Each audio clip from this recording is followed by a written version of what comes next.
మెదక్ జిల్లా కొల్చారం మండలం వెంకటాపూర్ గ్రామంలో పీపీఎల్ సీజన్ -1 టోర్నమెంట్ నిర్వహించడం జరిగింది.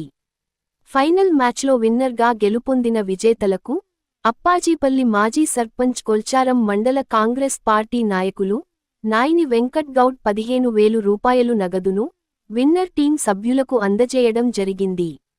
రన్నర్ టీంకు 10,000 రూపాయల నగదును పోతం Settipalli MPTC Saini Siddiramulu TRS party youth icon Raviteja రెడ్డిలు రన్నర్ టీంకు 10,000 రూపాయల నగదు అందజేశారు. ట్రోఫీస్ ని డొనేట్ చేసిన కొల్చారం మండలం బీఆర్ఎస్ నాయకులు ముత్యం గారి సంతోష్ కుమార్.